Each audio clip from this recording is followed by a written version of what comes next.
Assalamualaikum warahmatullahi wabarakatuh. Sahabat YouTube, berjumpa kembali bersama Oyong VI TV.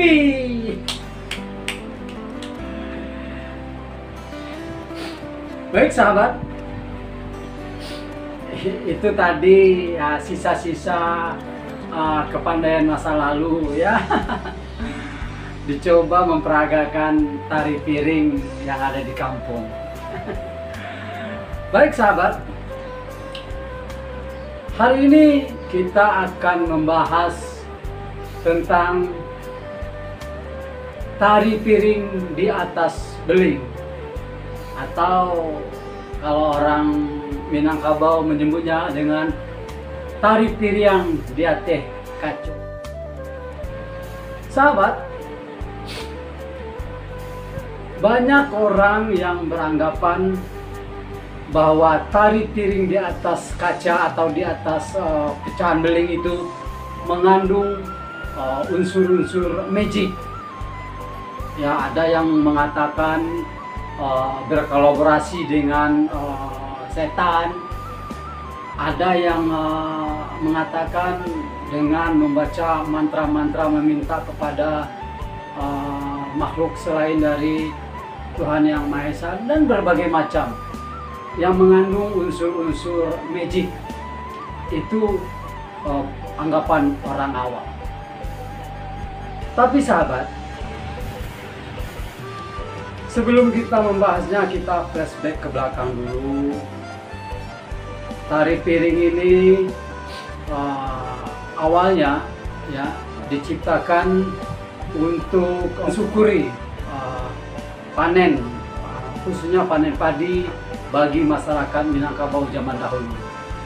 Karena hasil panen yang cukup melimpah, maka nenek moyang orang Minang zaman dahulu mengadakan syukuran dengan mengadakan tari piring, sekaligus memberikan sesembahan atau sesajen kepada dewa-dewa. Ini terjadi sebelum masuknya agama Islam. Maka mungkin saja orang beranggapan ini ada unsur magicnya, artinya tidak terlepas dari unsur magic terhadap kesenian tari piring itu sendiri. Sahabat,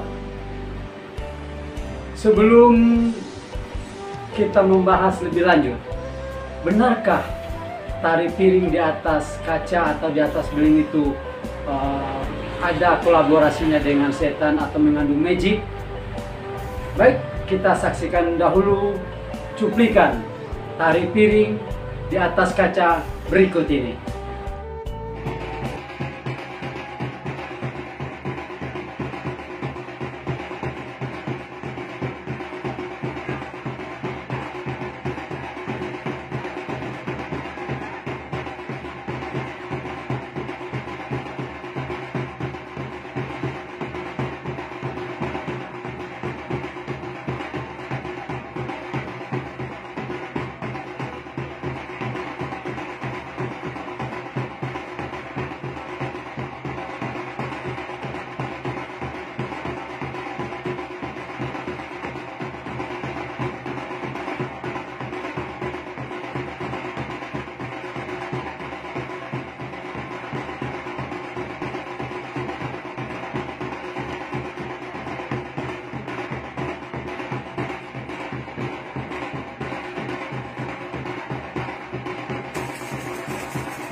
Nah, sahabat YouTube, itu tadi cuplikan dari tari piring di atas kaca yang dipersembahkan oleh salah satu sanggar yang ada di Jakarta, Sanggar Pandeka pimpinan Adinda Rido ya, teman kita juga. Sahabat, tari piring di atas kaca ini juga orang beranggapan apakah kacanya betulan atau jangan-jangan kaca bohongan. Sahabat, yang barusan diinjak tadi adalah kaca betulan. Bahkan ada yang dari pecahan botol minuman keras ya.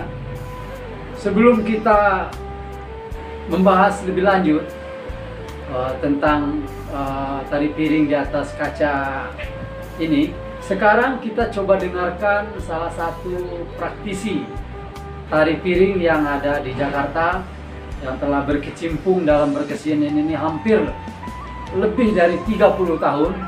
Apa yang dikatakan oleh Bapak Niko Saputra, salah seorang aktivis seni sekaligus pimpinan Sanggar Lansari di Jakarta, Bapak Niko Saputra, tentang tari piring di atas kaca. Kita lihat komentarnya. Assalamualaikum warahmatullahi wabarakatuh. Berbicara tentang tari piring injak kaca, banyak mengajarkan saya hal-hal baik dan positif dari setelah 30 tahun saya menggelutinya. Di antaranya mengajarkan kita tidak sombong, tidak angkuh, tidak ria, tidak ego. Karena kebanyakan dari penari itu akan terlihat jelas watak aslinya saat di panggung, dan itu akan tergambar oleh penonton yang melihatnya. Nah, saat kita melakukan tari piring injak kaca, kita tahu itu adalah satu hal yang berbahaya. Tentunya kita berdoa lebih dahulu agar kaca itu tidak melukai kita, dan itu cara kita meyakininya. Karena di sini tidak ada unsur-unsur magic yang dikatakan oleh orang tersebut. Dalam kehidupan kita diajarkan adat bersandi salah dan salah bersandi kitabullah.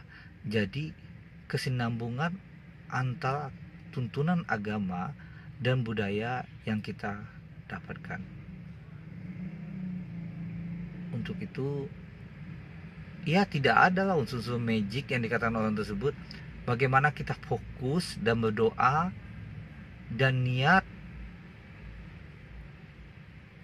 dengan tulus kalau kita hanya melestarikan budaya tari piring yang sudah lama dan jadi khas dari orang Minang tersebut. Terima kasih. Nah, sahabat YouTube, dari keterangan Bapak Niko Saputra tadi, atau biasa dipanggil Pak Niko atau Bung Niko, jelas bahwa tari piring itu tidak ada unsur magicnya, apalagi berkolaborasi dengan setan. Tentu saja itu adalah hoax. Jadi inti dari tari piring di atas kaca ini betul-betul penyerahan diri dengan niat yang tulus kepada Allah Subhanahu wa Ta'ala, dan jangan sombong tentunya. Karena pernah kejadian sahabat, tari piring di atas kaca ini kalau kita melakukan sedikit saja rasa sombong dan ria, biasanya akan terjadi luka-luka di kaki. Intinya sahabat, tari piring di atas kaca ini kita diwajibkan berdoa kepada Tuhan Yang Maha Esa, Allah Subhanahu wa Ta'ala, dengan berserah diri dan dengan keyakinan yang penuh bahwa la haula wala quwata illa billahil aliyil azim. Tidak ada daya dan upaya kecuali atas pertolongan Allah Subhanahu wa Ta'ala. Jadi sahabat, dan juga dengan gerakan tari piring tadi, gerakan menyembah, artinya kita memohon kepada hadirin ya. Kalau biasa di Minangkabau istilahnya sa guru, sa ilmu, jangan mengganggu. Artinya memohon izin ini hanya kita lakukan bukan untuk menunjukkan kepandaian, hanya untuk menghibur para hadirin ataupun pesta-pesta yang ada di Minangkabau ataupun pesta-pesta Barale, Kenduri dan hajatan lainnya. Jadi sekali lagi sahabat, ini tari piring di atas kaca ini tidak ada berkolaborasi dengan setan. Murni berdoa kepada Allah Subhanahu wa Ta'ala dengan penuh keyakinan yang seyakin-yakinnya, merendahkan diri, menyerahkan diri seluruhnya kepada Allah agar tari piring yang dilakukan itu diberikan keselamatan dan tentu saja kesuksesan. Demikian sahabat, pembahasan tentang tari piring di atas kaca ini. Kita bukan menggurui, ilmu kita juga belum sampai terlalu tinggi, tapi begitulah yang cerita yang kita dapat dari turun-temurun tentang tari piring di atas kaca ini. Adapun kebenarannya, Allahu a'lam, kita serahkan kepada yang mengetahui tentunya.